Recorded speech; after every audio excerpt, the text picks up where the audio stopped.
panorama de lo que se está haciendo ahora en el área y y bueno, luego vamos a conversar sobre los seminarios, ¿sí? Que van a ser no el formato de paper, sino van a partir de una situación problemática y van a plantear un trabajito. Y ahora después de la clase, voy a detallar bien los grupos y los temas para cada grupo y la fecha de seminario. Bueno, ahí comparto pantalla.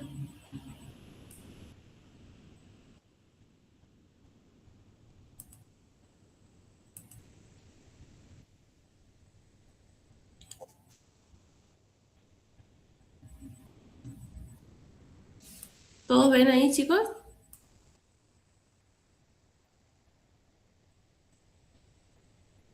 Sí. Muy bien. Sí. Bueno, en esta clase, como les decía, era hacer como una especie de introducción, un panorama general de lo que se hace en análisis estructural de las proteínas. Bueno, dado que es importante, obviamente, para determinar la función, para estudiar futuras proteínas o sintetizar también proteínas de nuevo. Bueno, hay un montón de cosas, de caminos posibles a seguir. En el ámbito, digamos, de nuestra profesión, de la biotecnología. Por eso me parece importante hacer una breve introducción de todas las técnicas que se usan y los modelados de tipo computacional también. Ustedes saben bien ya de las materias previas de cómo es la estructura o cómo se organizan los niveles estructurales que tienen, ¿sí? Hay 3 o 4 niveles estructurales en general, en las que se organizan este tipo de biomoléculas, en el cual el primero es la estructura primaria, ¿no es cierto?, que es la secuencia aminoacídica de la proteína, que viene dictada por, obviamente, la información que está establecida en un genoma determinado. Luego está la estructura secundaria, que corresponde a las organizaciones más bien de tipo locales, o interacciones más cercanas entre los aminoácidos dentro de esta secuencia primaria. La forma en que los aminoácidos o las cadenas laterales de estos aminoácidos interactúan va a determinar si esta secuencia va a generar una alfa hélice o una hoja beta. ¿Se acuerdan? Podían ser las hojas beta podrían ser paralelas o antiparalelas. Y bueno, estas son las más obviamente predominantes, pero hay otros tipos de estructuras secundarias. Las hojas beta se organizan en barriles también. Hay giros, también giros alfa y distintos patrones de plegamiento que corresponden a este nivel estructural, que es el de la estructura secundaria, ¿no es cierto? Y bueno, básicamente, en general, son interacciones de tipo no covalente, digamos, entre las secuencias aminoácidas que van a establecer este tipo de patrones de plegamiento. Para hacer después o pasar después al nivel siguiente, que es el de la estructura terciaria, que es la disposición tridimensional que tienen estos pliegues en el espacio, en donde aminoácidos que por ahí pueden estar lejos en la secuencia aminoácidica pueden estar cerca, obviamente, en la estructura tridimensional, y en este caso las uniones pueden ser de tipo covalente cuando son puentes disulfuro, o pueden ser no covalentes como interacciones electrostáticas, fuerzas de Van der Waals, interacciones hidrofóbicas, digamos, entre ciertos de estos patrones de la estructura secundaria que se van a plegar de una manera particular para la disposición tridimensional, ¿no es cierto?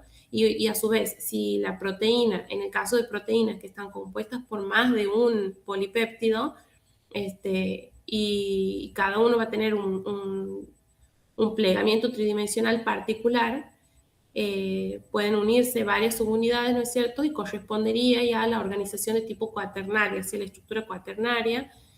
No todas las proteínas la tienen, pero sí una gran cantidad, digamos, sobre todo las que son proteínas, por ejemplo, de membrana, los canales, los receptores. La hemoglobina es un ejemplo, sí, de tetrámero. Pueden ser subunidades iguales o idénticas también.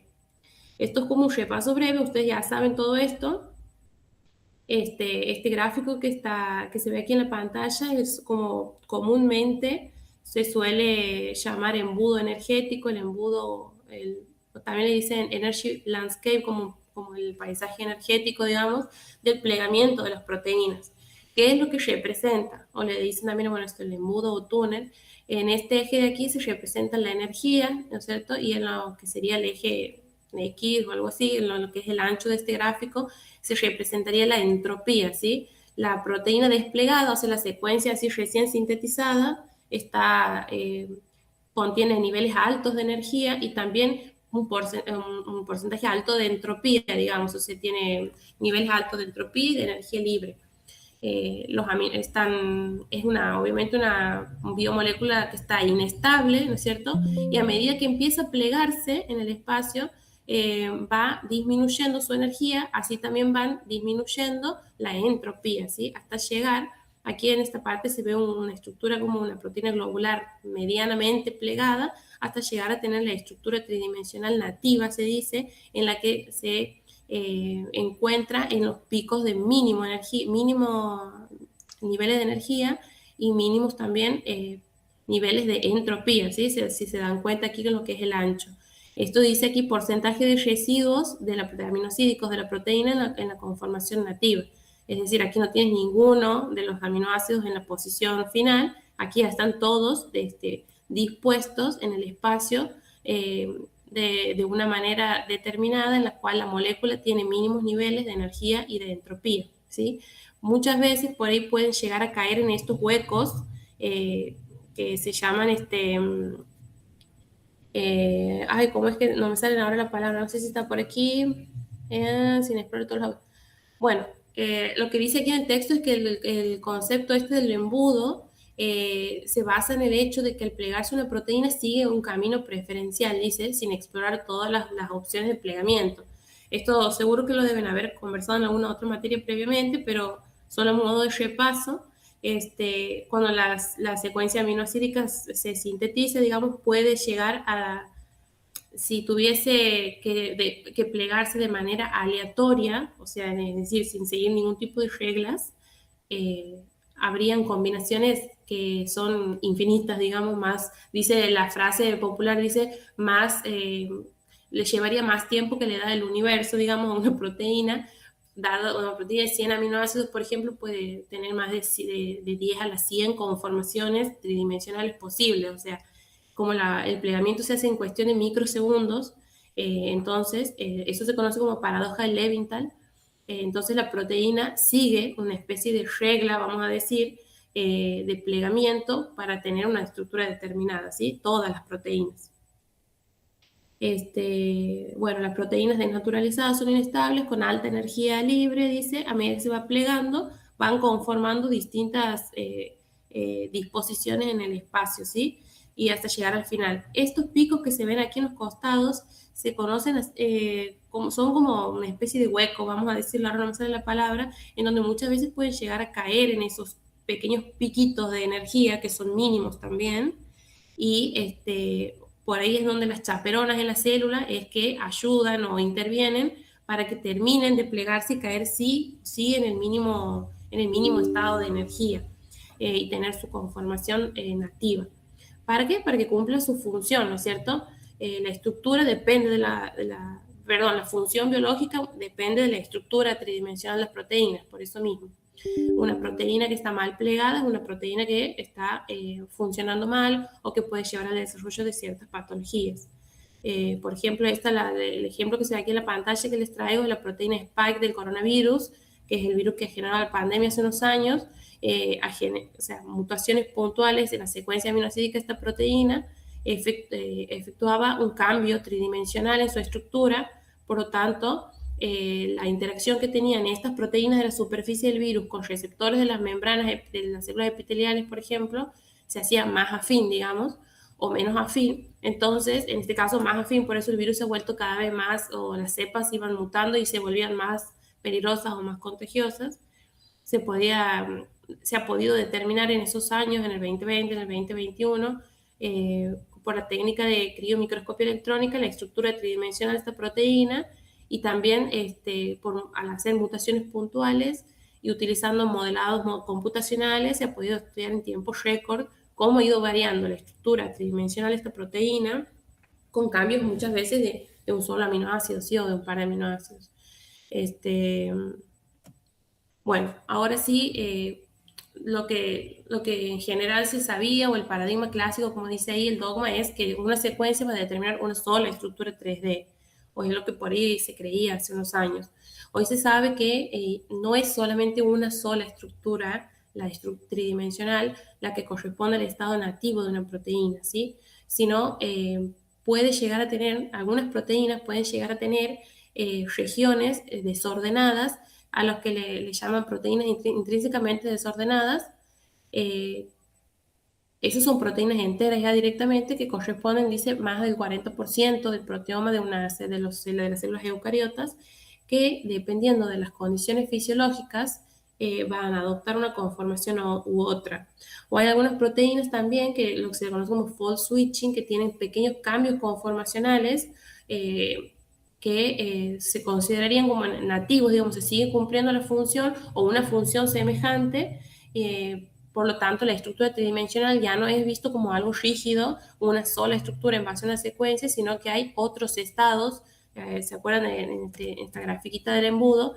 En los que puede llegar a ser incluso todavía funcional, o en algunos casos puede llegar a también conducir a una patología, ¿sí? Ejemplos relevantes de proteínas que tienen o las que tienen estas IDPS, que son las intrínsecamente desordenadas, o regiones que tienen un desorden, son la proteína P53, que es un supresor tumoral, o la CMYC, que es un oncogen, es una proteína oncogénica, o las proteínas Tau del Alzheimer, ¿sí? Bueno, esas son conocidas que en su estado eh, alterado en la estructura tridimensional conducen obviamente a patologías como la del Alzheimer. Bueno, dice la estructura de una proteína va a determinar su función, pero la función muchas veces requiere, dice, más de una estructura, es más o menos lo que hoy se sabe. Bueno, ¿qué es lo que se está utilizando hoy en día desde un punto de vista práctico, les quiero decir, para la determinación de la estructura tridimensional de una proteína? Hay dos áreas, digamos. Están las técnicas experimentales, son varias, ¿sí? Yo he traído unas cuantas ahora. La difracción de rayos X es digamos, la gold estándar, o la que más se ha usado, o la primera que se ha usado. Está la resonancia magnética nuclear, el dicroísmo circular, está mal escrito ahí, espectroscopía por infrarrojo con transformador de Fourier. Todas tienen sus variantes, en este momento han mejorado cada vez más, obviamente. Y bueno, la microscopía, la criomicroscopía electrónica, cryo-EM, que creo que en este momento es la más usada por los niveles resolutivos que tiene, ¿sí? Y además porque saltea digamos, la limitación que tiene la cristalografía de rayos X, que es por ello obtener los cristales, ¿sí? Y después, por otro lado, la gran área de las técnicas computacionales, vamos a decir que lo que se hacía antes era el modelado por homología, basándose en en la base de datos de secuencias y de estructuras que más o menos hemos conversado en la clase pasada, que es la UniProt, el Protein Data Bank o el NCBI. Bueno, hay como dos, vamos a decir, caminos. El threading, que dice ahí que es el ensamblado por pliegue conocido, que lo que se hace es ir comparando regiones o pliegues conocidos de una molécula template, o sea, ustedes tienen una proteína que tiene un porcentaje. Para ser modelado por homología, las proteínas tienen que tener más de un 30% de identidad. Es decir, ustedes tienen una proteína incógnita y una proteína que sea, digamos, pariente evolutiva, y que ustedes saben que tiene una identidad mayor a un 30%, pueden llegar a usarla a esa proteína como un template, ¿sí? Un templado, como un modelo, sí, como un modelo, se podría decir. Entonces, en base a ese modelo, ustedes pueden ir viendo qué partes pueden llegar a ensamblar. Por eso se llama ensamblado por pliegue conocido, o sea, qué regiones podemos llegar a ustedes a asumir por la secuencia aminoácidica que puede tener un pliegue parecido a este. Entonces se usa así una comparación. Por eso se dice modelado por homología. Pero también puede ser que se use el modelado ab inicio, que es cuando no tienes una proteína template y te basas en bueno, más bien modelos matemáticos, estadísticos para predicción de cómo sería la estructura tridimensional en base a una secuencia aminosídica, digamos. Y no tienes a una proteína con un alto porcentaje de homología para comparar. Eso es lo que se hacía antes con modelado molecular y ciertos softwares que más o menos vamos a conversar. Y lo que se hace ahora, en los últimos años, la verdad que ha avanzado muchísimo esto con la inteligencia artificial, que les decía también un poco la clase pasada, y es el de la aparición de AlphaFold o Rosetta Fold, que son inteligencias, son redes neuronales que han sido desarrolladas por DeepMind, que es una empresa que depende de Google, y la precisión ha sido altísima, alcanzando más de un 90%, digamos, de precisión, y comparado cada vez más, comparado con las estructuras obtenidas por técnicas experimentales. Y ahora vamos a desarrollar un poquito más cada una, pero es más o menos este el panorama. La técnica de difracción por rayos X o cristalografía por rayos X, lo que se fundamenta en el hecho de que se deben obtener cristales de una proteína, ¿no es cierto?, y hacer incidir un rayo, un haz de rayos X colimado, es decir, alineados, para que incidan sobre la estructura del cristal, y la difracción de los rayos sobre una placa fotográfica va a generar un patrón, ¿sí? Un patrón que va a ser como va a determinar, digamos, la densidad electrónica o la distribución de los electrones de esa molécula, y en base a esto y ciertos softwares o modelos matemáticos se han podido determinar las estructuras tridimensionales de muchísimas proteínas. Tienen una resolución altísima en el nivel de Angstrom, ¿sí? Dice el método estándar, es lo que más se ha usado, es la primera también metodología que se ha utilizado, hasta el día de hoy se lo sigue haciendo, pero tiene sus limitaciones, ¿sí? La proteína tiene que ser, dice, estable, tiene que ser cristalizables. Por ahí es muy difícil con proteínas de membrana, por ejemplo, y bueno, ya el proceso mismo de la cristalización es una dificultad. Y dice, no capta tampoco regiones que son flexibles, bueno, o desordenadas, que es lo que más o menos hoy se está hablando. A ver.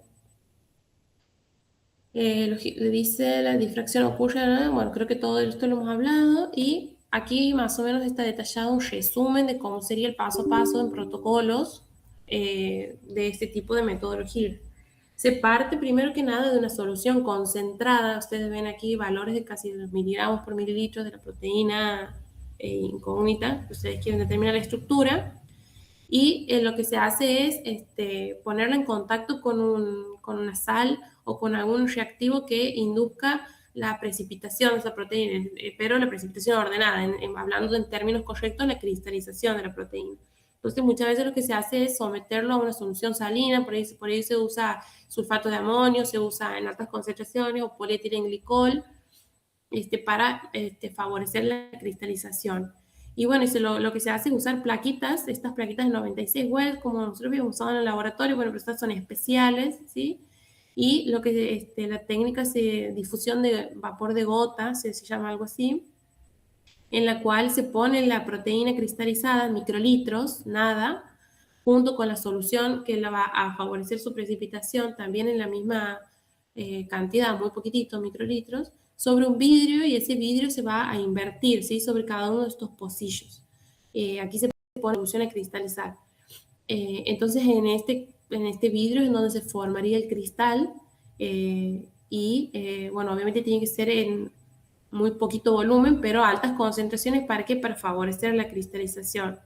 Es muy difícil obtener esto experimentalmente, luego se lleva al equipo de difracción de rayos X, y se hace incidir la luz, ¿sí? El haz de luz.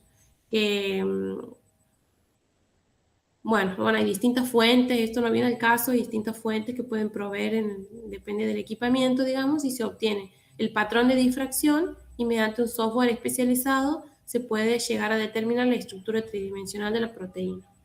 Bueno, esto obviamente, que habíamos dicho, tenía sus limitaciones, las limitaciones de que muchas veces no se pueden obtener o estudiar las conformaciones de la proteína, o proteínas que son de origen de membrana, o sea, que no son las solubles, se pueden llegar a cristalizar. Y también tiene una desventaja en la cuestión del peso molecular, o sea, proteínas muy grandes, por ahí es más difícil obtener también un cristal. La resonancia magnética nuclear es la técnica que se usa para el caso de proteínas que estén en solución, ¿sí? Proteínas chiquitas, también de bajo peso molecular, tiene un rango, digamos, más amplio que el de difracción de rayos X, y básicamente la técnica es que se usan campos magnéticos que van a orientar en de distintas maneras ciertos núcleos de isótopos o sea, van a marcar con isótopos a la proteína y eso se va a someter a un campo eléctrico. Los giros de esos núcleos van a dar cierto patrón o cierta idea de cómo pueden estar dispuestos en el espacio, y también lo que se hace es un cálculo estructural para poder, y un refinamiento para poder determinar si se trata de hélices alfa, giros, hojas beta. La ventaja principal de esta metodología es que permite las proteínas solubles, digamos, y en su estado lo más cerca posible a un estado nativo.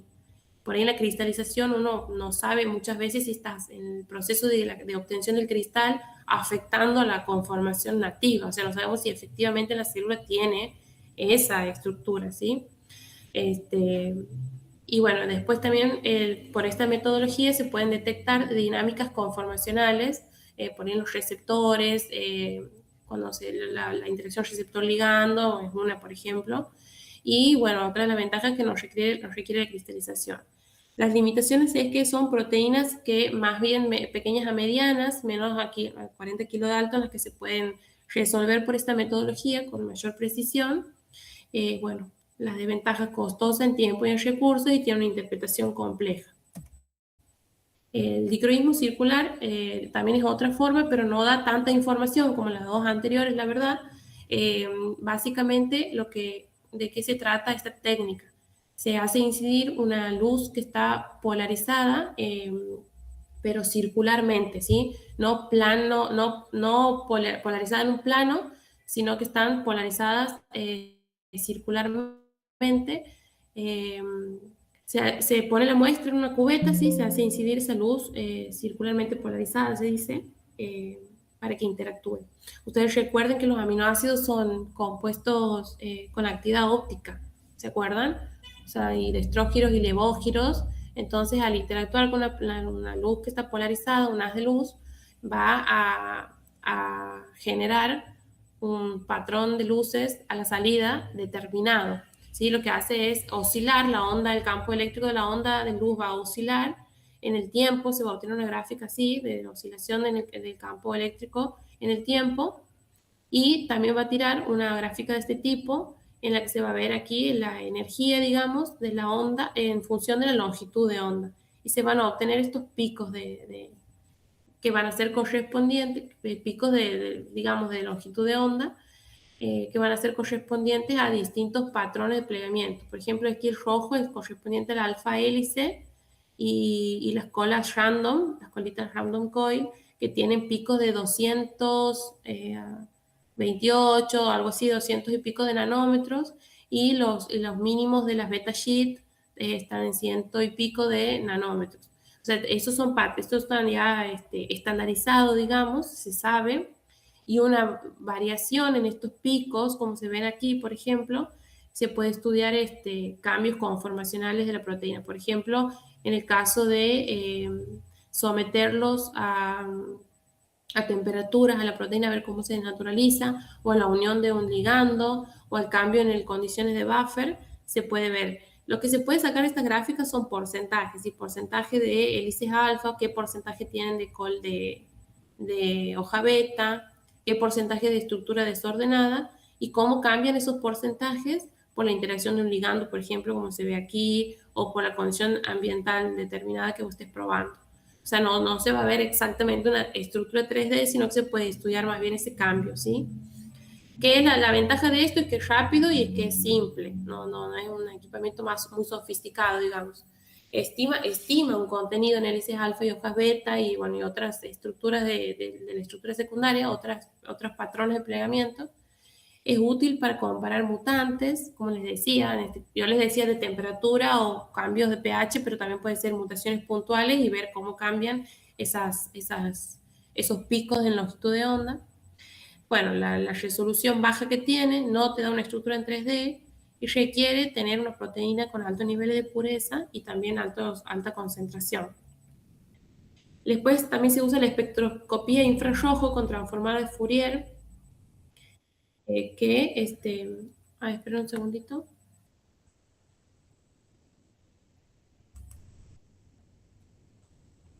Ahí está.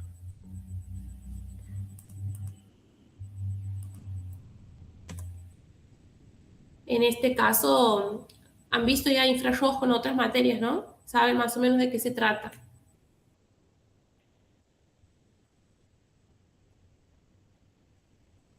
¿Están ahí?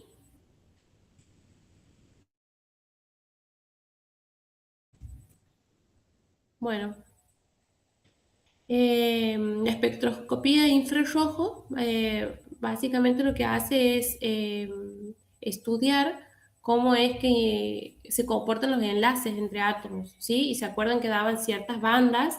Esto creo que aquí era la energía en función de la longitud de onda y se ven cómo los picos de las aparecen a ciertas longitudes de onda correspondiente a cómo se estiran los enlaces, cómo hay torsión de enlaces, ¿se acuerdan?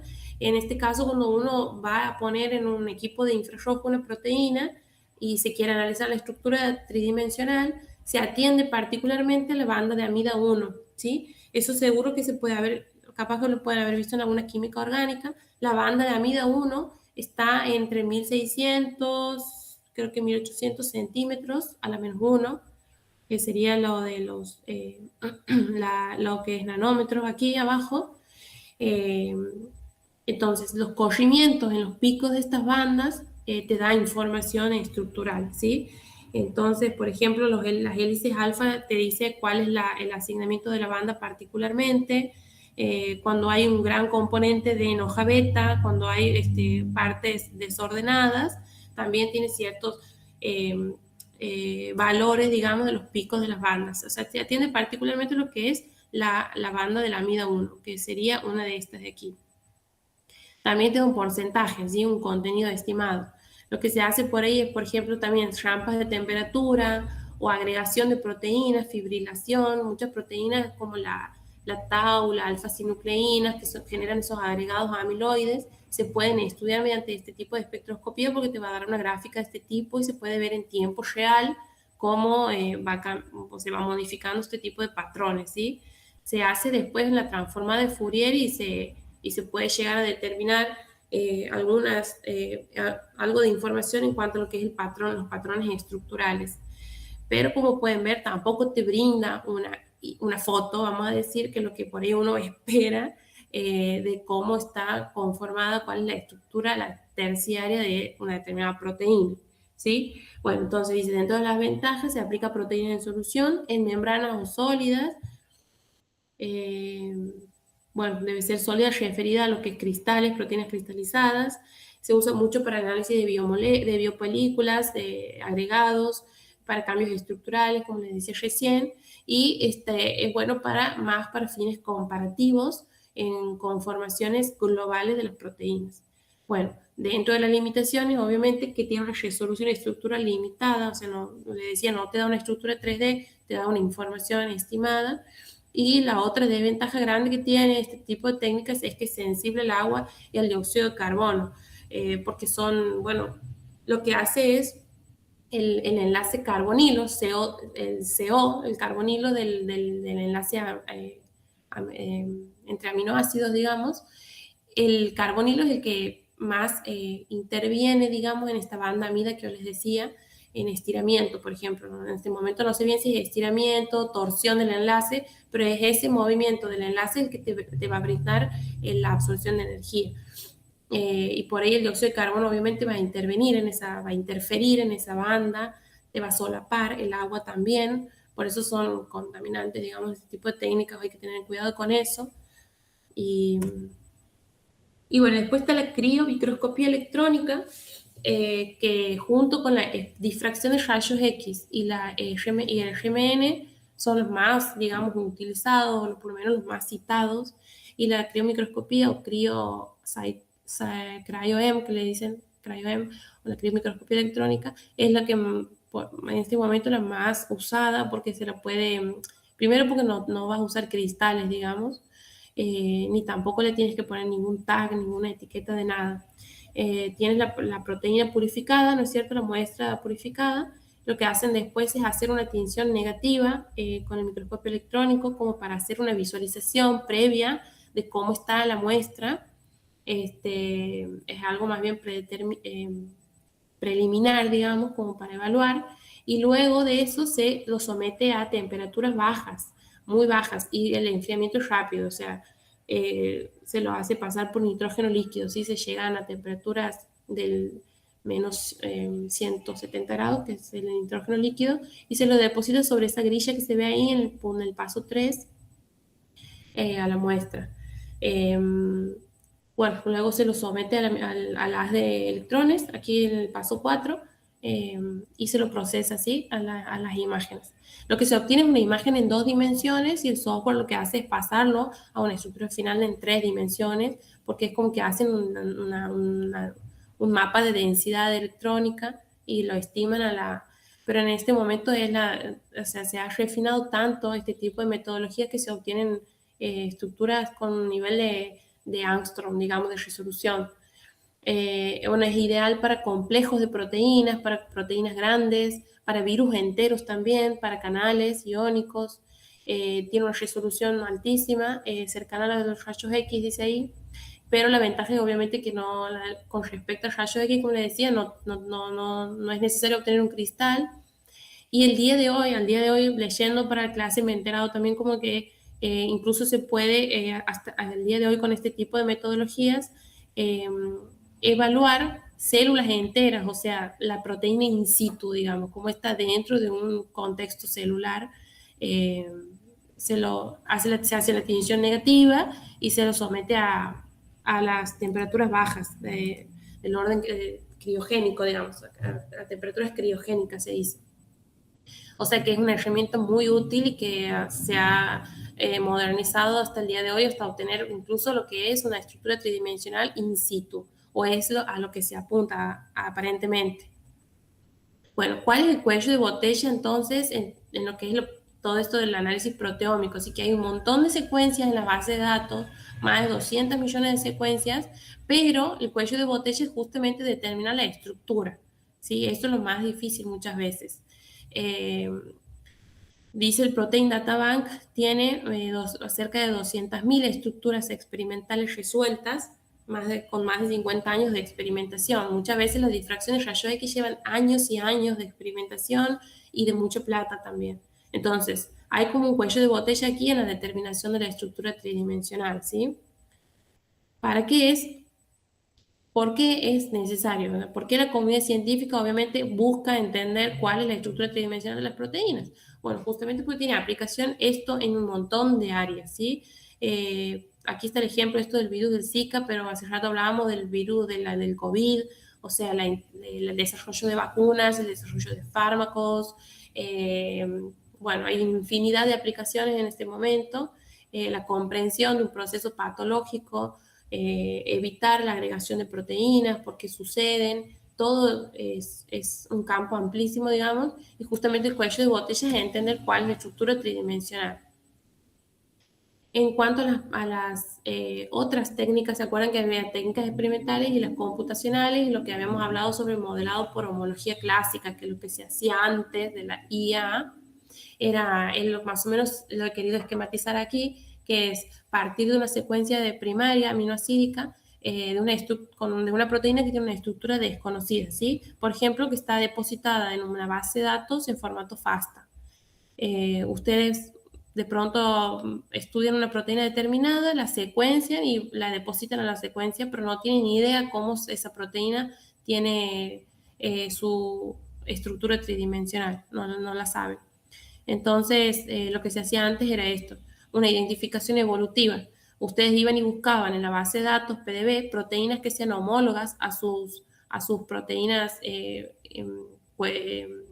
query, le dicen a sus proteínas incógnitas, y a esas proteínas homólogas en la base de datos las usaban como templados o moldes, ¿sí? Que es lo que necesitaban solamente que tenga un porcentaje de identidad mayor al 30% por lo menos en su secuencia de aminoácidos. Y luego se usaba el modelado por Swiss Model, que se dice, el software que más se utilizaba es el Modeler, y lo que se hace es un ajuste de los aminoácidos de la secuencia blanco sobre la geometría del templado. Y lo que hacen es más o menos comparar coordenadas espaciales, unían puentes disulfuro y el software te daba más o menos la estructura tridimensional de tu proteína basado en comparación con proteínas homólogas a las cuales ya se había determinado, ¿no es cierto?, la estructura tridimensional. Y luego se hace una evaluación de esa comparación. Es una validación matemática, ¿sí? Es un numerito que te daba entre 0 y -4, dice, era aceptable el modelo que te proponía el software. ¿Qué es lo que pasa hoy? Hoy, a partir del 2018, creo que ha sido que ha aparecido el AlphaFold con la IA, la inteligencia artificial. Bueno, todo se ha acelerado a partir de ese año hasta hoy. Aquí les traigo las herramientas que son las computacionales clave que hoy se usan en UniProt, que hemos visto en la clase pasada, que es una base de datos de secuencias y función de proteínas, pero tiene muchísima información. Entre ellas son dos secciones clave, que es la de SwissProt, que son las proteínas que han sido revisadas, curadas manualmente. Es decir, son proteínas que están depositadas en la base de datos, de las cuales se sabe exactamente su estructura por las técnicas experimentales que hemos detallado recién, ¿sí? Hay muchas entradas, dice más de 500.000 entradas anotadas. Y cuando dice Tremble en la UniProt, es cuando son proteínas que se sabe su secuencia aminoácidica y se ha generado automáticamente la secuencia, la estructura tridimensional, pero por homología, ¿sí? Son más de 200 millones de entradas, y bueno, eso es útil para organismos poco estudiados como el Echinococcus, que es el que yo estudiaba, el ejemplo que les venía dando en las clases anteriores, que lo he usado yo de ejemplo como modelo, digamos, de estudio. Para cada proteína, la base de datos UniProt les va a brindar muchísima información, les decía yo. Entre ellas, obviamente, la secuencia aminoácidica, la función que tienen, cuál es la taxonomía, todo el origen evolutivo, la estructura secundaria predicha, los dominios, las modificaciones post-traduccionales, y también ahí ustedes van a encontrar un enlace directo al Protein Data Bank, que es en donde están. Esa es la base de datos en realidad de UniProt, es como un software que acumula toda esta información, y también tiene un enlace directo al AlphaFold. Y AlphaFold es lo que ha sido desarrollado por DeepMind en el 2018, que lo que es una inteligencia artificial que se basa en el uso de redes neuronales, dice, profundas, que ayudan a predecir la estructura tridimensional a partir de una secuencia de aminoácidos. El modelo que usan ellos ha sido tan preciso que ha llegado a dar porcentajes altísimos, digamos, del puntaje ese que dice ahí PLDDT, que es Predicted Local Distance Difference Test. Significa eso, digamos, ese porcentaje, cuando es mayor al 90%, se considera un modelo muy acertado, digamos, a la estructura tridimensional. Lo que se solía hacer años anteriores es como una especie de competencia se llamaba a competir a distintos modelos matemáticos para predecir la estructura tridimensional de una proteína, de la cual ya se sabía por técnicas experimentales, pero los competidores no lo sabían, obviamente. Entonces ellos ofrecían su modelo, y aquel modelo que tenía un puntaje más alto, obviamente ganaba, ¿no es cierto? Bueno, AlphaFold compite por primera vez en el 2018 y saca el primer lugar, y con un porcentaje de casi el 92% de ese PLDDT. O sea, era altísimo, se acercaban muchísimo a las estructuras tridimensionales de proteínas establecidas por métodos, digamos, por rayos X, lo que sea. Entonces de ahí ha sido una explosión, digamos, porque ha ido mejorando cada vez más. Así se han podido determinar más de 200 millones de estructuras. O sea, todo lo que está disponible en la base de datos se lo puede estimar por AlphaFold hoy, y con muchísima precisión de cómo sería la estructura tridimensional. AlphaFold está integrado, dice, a UniProt, como les decía recién, hay un link directamente para que te dirige a la página de AlphaFold. Y bueno, las limitaciones claves que tenían, esto no es actualizado, la verdad, y es que hace, 2 o 3 años lo que no se podía hacer con AlphaFold era determinar esos estados energéticos que yo les decía en los huequitos de la gráfica del embudo. O sea, o cambios mínimos conformacionales. Lo que te tiraba era el estado nativo de mínima energía, ¿sí? Y no capturaban las proteínas que tenían desórdenes intrínsecos o estados alternativos, como les digo recién. En la gráfica, que ahora vamos a ver una fotito, vamos a hacer una práctica. Cuando da azul oscuro es una alta confianza, dice naranjos, rojos son regiones desordenadas o sin un modelo confiable. Los creadores de este tipo de modelo de AlphaFold, de estas redes neuronales, han ganado el premio Nobel de Química hace poco. Y bueno, ya ha estallado. Hoy en día hay AlphaFold 2 y AlphaFold 3 y también hay IDP. IDP es, ¿se acuerdan? Intrinsic Disorder Proteins. IDP Fold se llama, o sea, hay una IA particularmente para determinar este tipo de las proteínas, o sea, esta limitación en cuestión de 2 o 3 años para aquí ya se está superando. Bueno, lo que básicamente hace es hacer un alineamiento múltiple de secuencias. Parten de muchísimas secuencias, ven dónde hay mutaciones, si hay una mutación aquí, hay una mutación aquí, y establecen patrones, ¿sí? Y eso alimenta la IA, alimenta la red neuronal. El modelo creo que se llama así, EvoFormer, y te tira la imagen de una determinada. Obviamente esto hablando en términos bien fáciles, pero lo que hace es después una gráfica. Si ustedes se ponen a ver los papers, más o menos los he chusmeado, los papers que han sacado, el último que es en el 24, en donde te dan un gráfico. A ver, fijar si tengo alguno aquí a mano para que ustedes lo vean, de comparan la distancia que hay de un aminoácido al otro, y ese te da un patrón de colores que después lo deconvoluciona con modelos matemáticos y te va a dar la imagen tridimensional con una precisión altísima. Bueno, como les digo, cada vez va mejorando más la IA, este tipo de IA. Puede ser AlphaFold o también lo van a encontrar como Rosetta Fold. Rosetta era el modelado por homología que se hacía antes de la IA en base al modelo ab initio, que yo les decía hace rato. A ver, aquí por aquí estaba. Aquí. Esto del modelado ab initio lo llevaba a cabo Rosetta. Ahora se llama Rosetta Fold IA, pero Rosetta era como una especie de un modelo matemático, un software que lo que hacía era en base a reglas de interacciones físico-químicas, se iba estableciendo a partir de una secuencia aminoácidica que no tenía un templado, o sea, no había una secuencia con una identidad alta, podía más o menos estimar cuál era su plegamiento tridimensional. Bueno, ¿cuál es la importancia en nuestra área de esto del AlphaFold? Que a mí, a ver, la verdad que yo poco sabía, y para la clase me he puesto a leer más. Ay, no sé qué, me está sonando algo. Quedan 15 minutos. Bueno, me avisan ustedes, chicos, cuando quede poquito tiempo.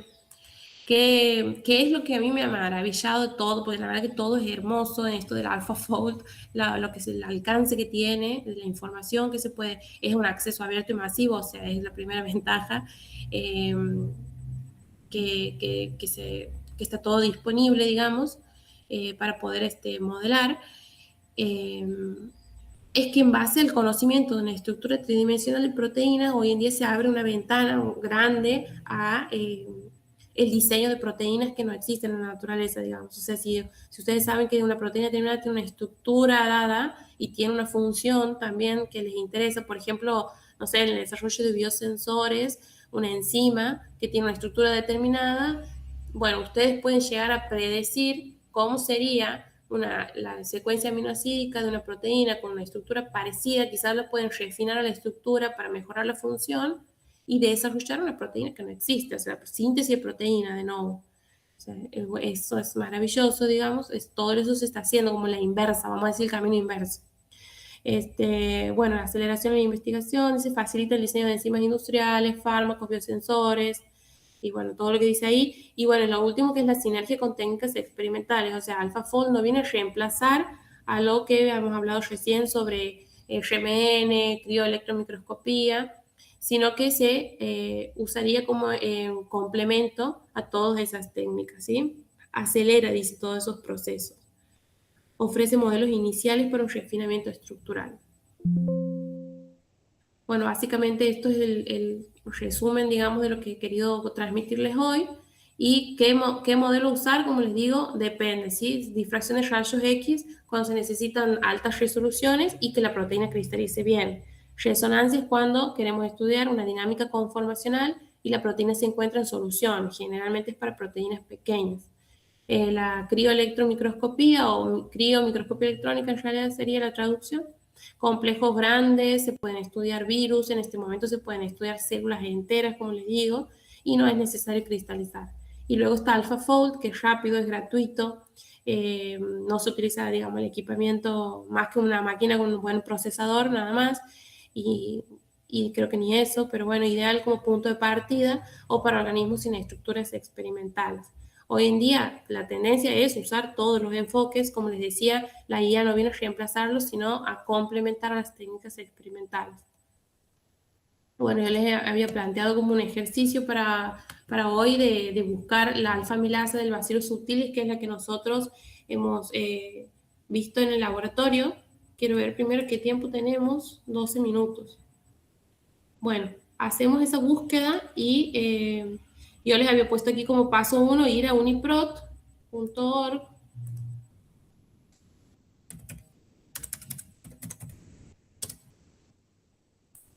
y buscar la alfa-amilasa de Bacillus, ¿sí? En el buscador se puede poner así.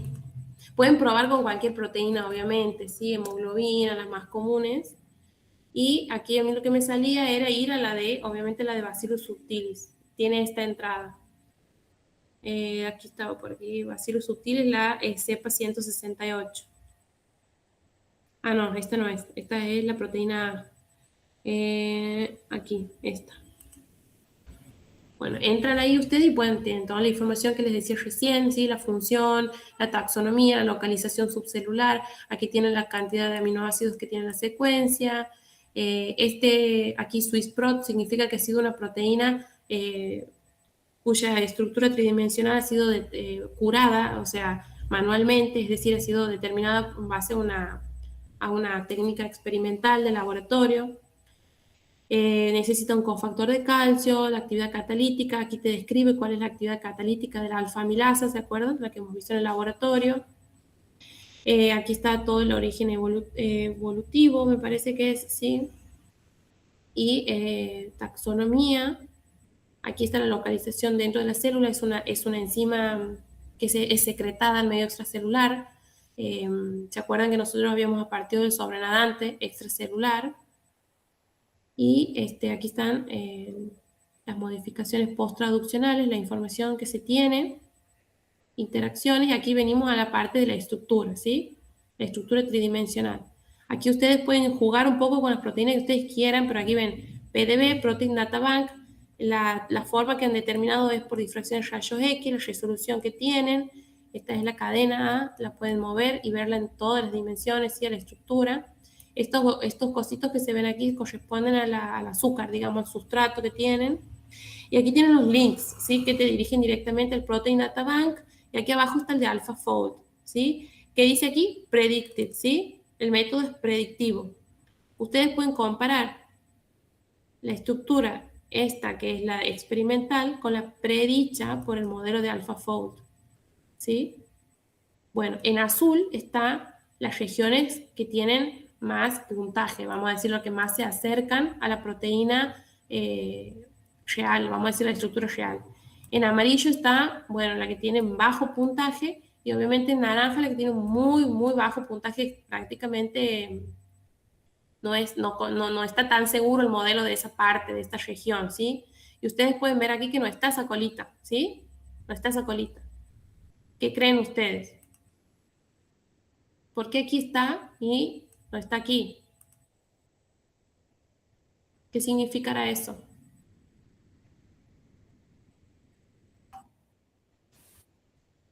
Puede ser por las limitaciones del programa. Y no, porque parten de lo mismo, digamos, parten de la misma secuencia aminoácidica, el alimento es lo mismo, y aparte, acuérdense, tiene una cercanía muy alta a la del alfa-fold.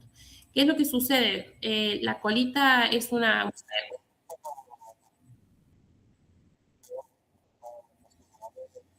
Sí, puede ser.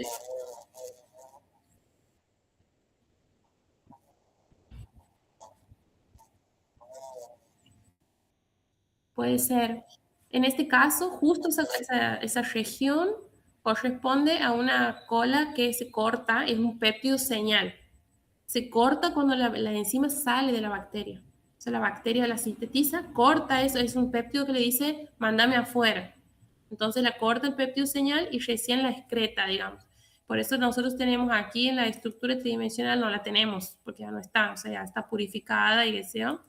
Y esta parte de la secuencia aminoácidica, y claro, no tiene cómo compararla, por eso está en rojo también, ¿sí? No sabe exactamente cómo puede ser esto. Y bueno, después aquí me planteo una preguntita. Dice, si ustedes quieren diseñar una variante de la alfa-amilasa que sea termoestable, por ejemplo, para el uso industrial a 80 grados, ¿qué información de UniProt y de Protein Data Bank usarían como punto de partida?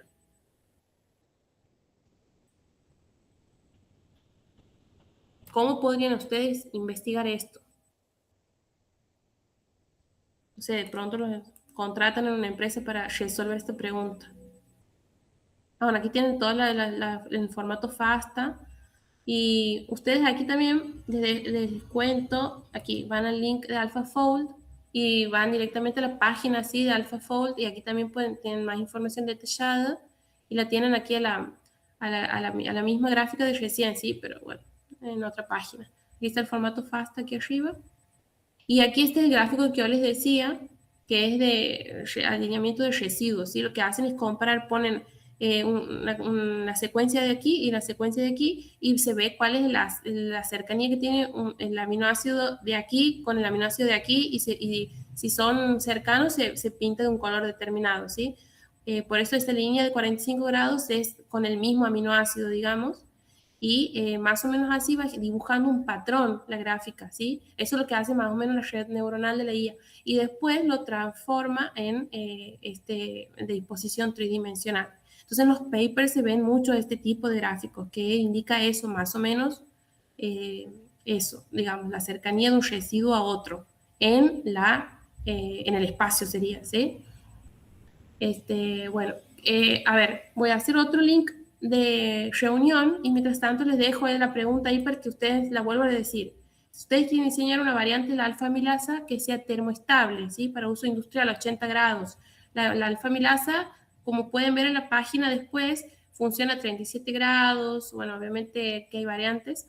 Las de bacilos subtiles. ¿Qué información de UniProt y PDB podrían usar como punto de partida para diseñar una alfa-amilasa termoestable? Voy a voy a cerrar esta reunión y voy a generar otro link y les comparto el chat, ¿sí?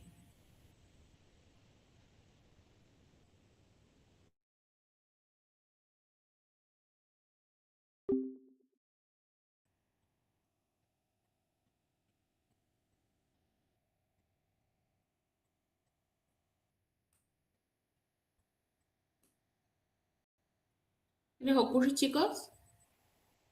Sí. ¿Quién es? Perdón, no estoy viendo. ¿Santi? Ajá, bien, bien. Sí, sí.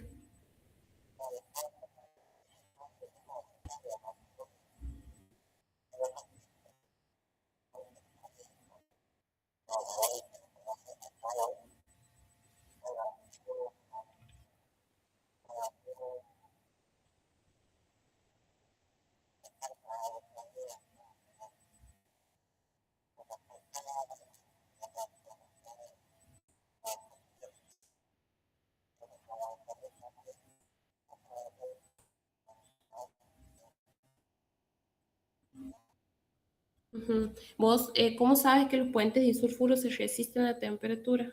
Eso no me quedó claro.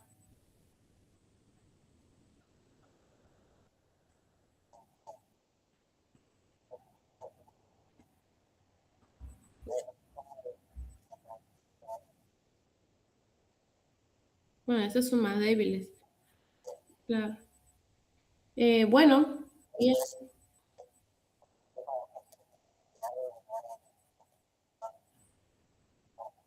Ujú.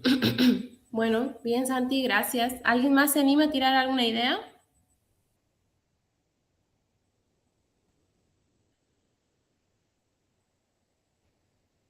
Bueno, yo lo que haría es,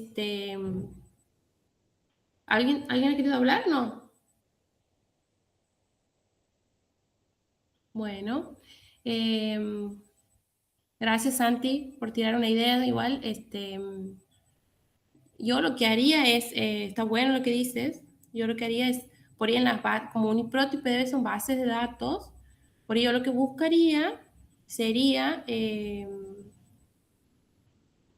una bacteria o algo que sea, o sea, que viva en altas temperaturas, ¿sí? Buscar un homólogo termoestable y ahí hacer comparaciones con mi proteína alfa-amilasa para ver por ahí cuáles son los patrones estructurales que resisten o ver alguna alfa-amilasa evolutivamente que me sirva para comparar. No sé, eso es lo que por ahí yo haría, porque en la base de datos está toda esa información, ¿sí?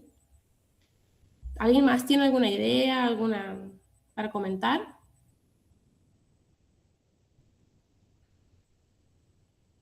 Bueno. No sé, bueno, espero que haya servido de algo el panorama de lo que es el análisis estructural de proteínas y quería terminar así como con alfa-amilasa porque era como lo que con lo que habíamos comenzado, siendo además una enzima que es usada industrialmente, muy popular también y simple o muy conocida, vamos a decir. Hay mucha información en la base de datos de la alfa-amilasa y hay distintos bacillus obviamente que la producen. Debe haber algún bacillus que sea termoresistente o alguna bacteria que sea parecida al bacillus y de pronto se puede ir explorando por ahí, ¿no? No lo he buscado más demasiado. Bueno, ahora sí, yo quería hablar sobre el tema de los seminarios. Eh, yo había dividido estos grupos, ¿sí? Grupo 3, grupo 4 y grupo 3. Bueno, son 4 grupos. Ese es el listado que me ha pasado al miro, profe. Yo no sé si están todos. ¿Ustedes saben si alguno del grupo ya no está cursando? De los grupos así los redistribuyo.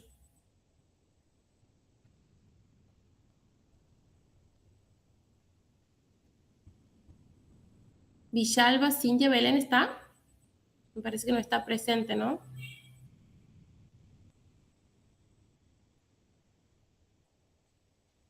¿Están por ahí, chicos? Sí, profe. Profe, no, teníamos que armar nosotros los grupos, no había dicho la profe. Sí, pero hemos cambiado. O sea, yo quería hacerles una especie de seminario. El seminario que la profe les había planteado con un paper, yo lo he rediseñado con una consigna que les decía al principio. Y además se me ha ocurrido armarlos yo a los grupos en base al desempeño que vienen teniendo en las prácticas, cómo los he ido conociendo un poquito este tiempo y por eso los he distribuido yo. Porque además me parece importante por ahí aprender a trabajar con otros que por ahí no son amigos o no sé. Yo sé que es incómodo, pero me parece importante eso, nada, el trabajo en equipo, el trabajo con otras personas y por eso los he distribuido así. Pero hay personas a las que yo creo que no están cursando, por eso les pregunto, creo que Villalba no está cursando. Creo que Neira María Luján, no sé si está cursando. Abigail sí, Abigail sí. Después, Ruiz Gómez, Ana Luz, no sé, no estoy segura tampoco. Por eso les pregunto si pueden activar los micrófonos y conversar. Bueno, la idea es presentarles un caso a cada grupo. Ustedes como grupo tienen que plantear y justificar una estrategia metodológica y discutir los resultados esperados. Yo en el planteo les voy a dar una especie de consigna de algún dato o algo y ustedes van a decir, bueno, en base a este SDS page que nos ha dado la consigna, podemos estimar por ese resultado esperado, ¿sí? Y bueno, y que no hay una respuesta, no hay un camino único, ¿sí? O sea, ¿cuál es mi intención en esta etapa? Es evaluar el razonamiento que ustedes lleven a cabo, cómo justificado todo ese planteo metodológico. ¿Se acuerdan que hemos visto todo el workflow, todo el flujo de trabajo de la proteómica, top-down, bottom-up y todo esto? O sea, que primero se purifica, cómo se purifica, si es una proteína soluble, si es una proteína de membrana. Todo eso voy a evaluar, cómo ustedes han llevado a cabo el paso a paso, ¿sí? Desde lo que es la extracción de la proteína, su purificación, qué análisis posteriores le harían para determinar la secuencia aminoácidica, si quieren introducir algo de estructura, análisis estructural, si no, también no hay problema. O sea, yo no les voy a decir qué es lo que ustedes van a hacer, qué temáticas van a abarcar, pero sí voy a evaluar cuál es el paso a paso metodológico que ustedes han elegido, que es lo que a mí me importa, ¿sí? Cómo integran los conceptos, y el trabajo en equipo también es otra cosa que voy a valorar, porque además todos van a participar, ¿sí? No es que aquí va a hablar uno, va a hablar otro.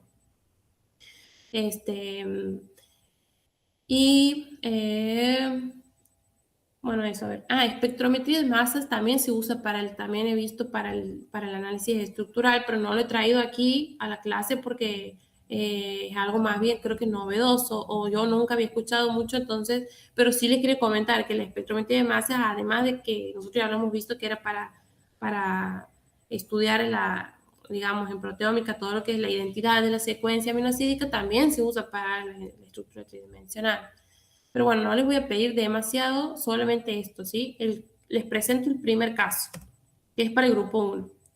Dice, un laboratorio de biotecnología industrial produce una alfa-amilasa recombinante con Bacillus subtilis para uso de industria alimentaria, ¿sí? La enzima se produce en un fermentador a 37 grados y se purifica al sobrenadante del cultivo. Esto lo hemos hecho en el laboratorio, nosotros a escala de laboratorio. En el último lote, la actividad enzimática ha bajado, ¿sí? Sobre almidón, ¿se acuerdan que es el sustrato?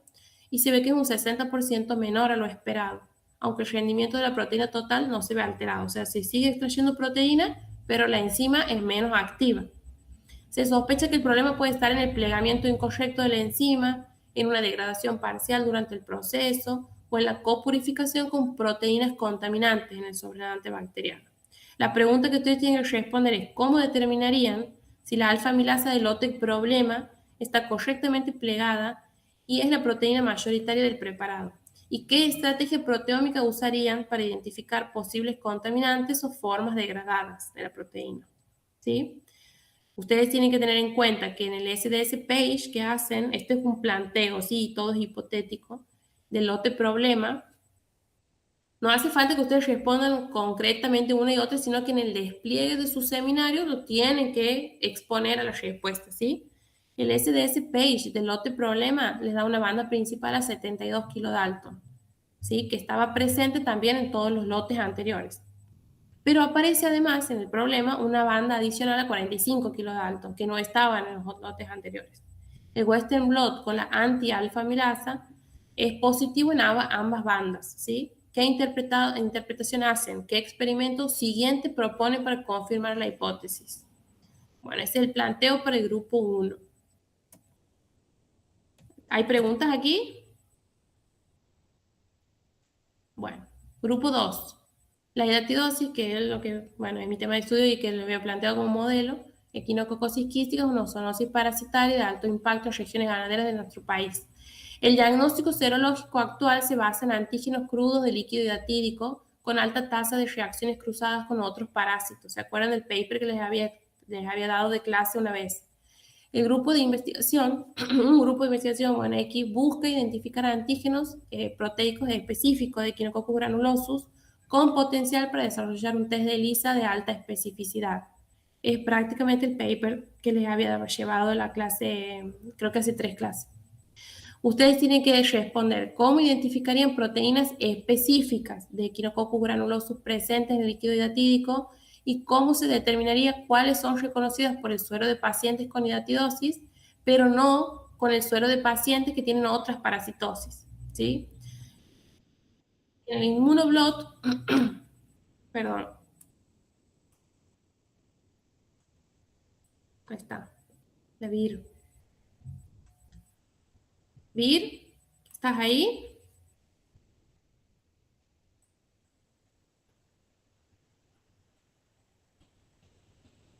Bueno, Virginia, ¿estás conectada? Estás justo en el grupo 2. Bueno, no sé si estás, Vir, pero hemos distribuido los seminarios en estos grupos. Sí, te toca el grupo 2. Estoy planteando justo el problema del grupo 2.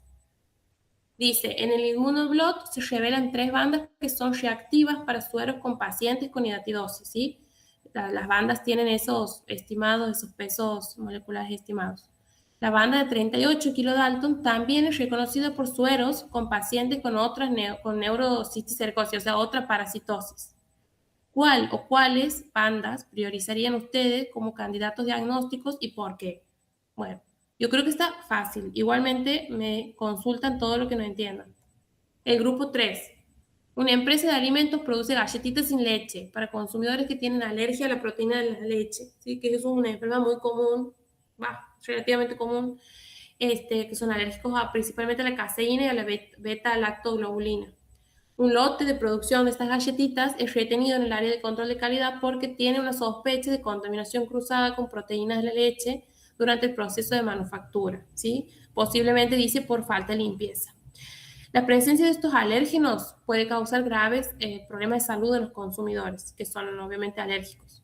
¿Cómo verificarían ustedes que el lote de galletitas contiene proteínas de origen lácteo? ¿Qué técnicas proteómicas e inmunoanalíticas usarían para confirmarlo? ¿Y cómo estimaría la cantidad presente, la cantidad del alérgeno presente? Ustedes parten de un SDS page, del extracto del lote problema, que tiene una banda tenue a 18 kilodalton, que coincide con el control positivo de leche, ¿sí? El ELISA les da una señal equivalente a 3,2 miligramos de beta-lactoglobulina por kilogramo de alimento. Acuérdense que con el ELISA se puede cuantificar, por eso les da esa señal. La normativa para alérgenos de la leche establece como un límite máximo de 1 miligramo por kilogramo. ¿Qué decisión tomarían respecto al lote? ¿Qué recomendaciones harían al área de producción para evitar la contaminación cruzada en futuros lotes? Y por último, el cuarto grupo va a trabajar con esta consigna. Un grupo trabaja con un consorcio bacteriano, ustedes van a trabajar con un consorcio bacteriano aislado de suelos contaminados con petróleo en la Patagonia. Ese consorcio bacteriano tiene la capacidad de degradar naftaleno, ¿sí? Que es un hidrocarburo aromático policíclico, está dentro de ese grupo de compuestos orgánicos. Y eso usan como única fuente de carbono, ¿sí?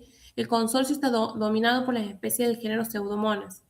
Para optimizar la bioremediación, el equipo quiere saber qué enzimas degradadoras están activas cuando el consorcio crece con naftaleno, ¿sí? Y si esas enzimas también se expresan cuando crecen con glucosa, que sería una fuente de carbono alternativa, simple, no contaminante. Todos van a usar glucosa, digamos.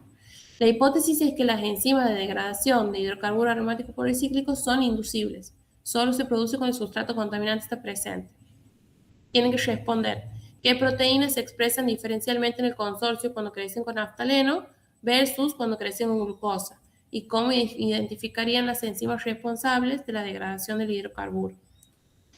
Bueno, en el mapa de la electroforesia en 2 dimensiones, ¿se acuerdan? El 2D page, que primero hizo electroenfoque y luego hay una corrida electroforética. En la condición naftaleno, muestra 12 puntos, 12 spots presentes que están ausentes cuando se la hace crecer en condición glucosa. De esos 12 puntos, por espectrometría de masa, se identifican 4 enzimas de la vía de degradación de naftaleno, que están detalladas ahí, y los 8 puntos restantes son proteínas hipotéticas, sin función, anotadas en las bases de datos. ¿Cómo interpretarían este resultado? ¿Qué harían con las proteínas hipotéticas? ¿Tiene valor científico o las descartarían? Bueno, todo esto va a ser para el viernes 19 de junio, ¿sí? Quizás sea poco tiempo, yo lo sé, pero no tenemos otra opción. La profe me ha dicho que después tienen recuperatorios y parciales y el 3 de julio terminaría la cursada. Así que, bueno, nos estaríamos volviendo a ver el viernes 19 ya presencial para estos seminarios. La idea es que no, bueno, gracias. Gracias chicos por todo, por escucharme y aquí vuelvo. Bueno, la idea es que sean exposiciones orales de 20 minutos en promedio, no tanto.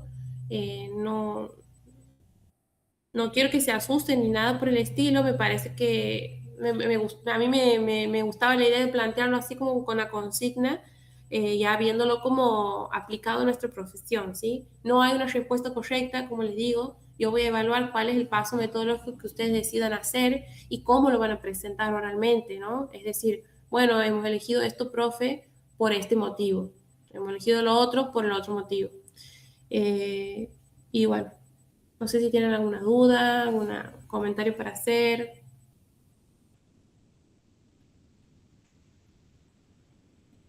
No, profe, ninguno.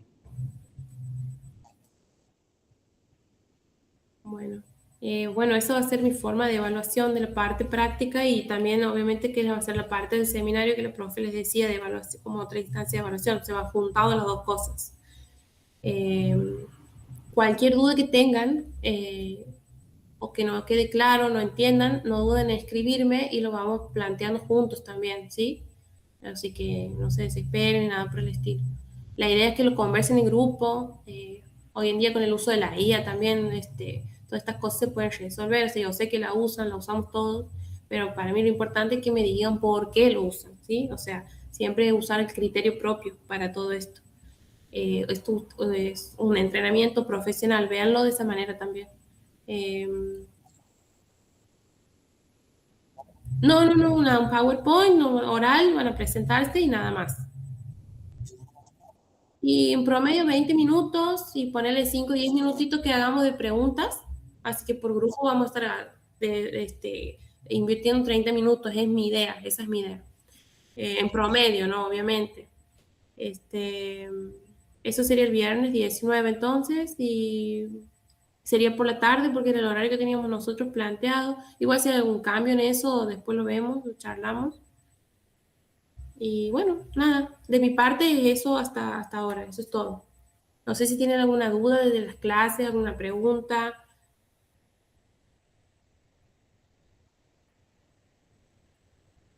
Bueno, después les paso cuáles son los grupos, no sé si ya los han anotado o los tienen ahí. Si no, les puedo compartir la presentación, que es donde están las consignas y todo eso.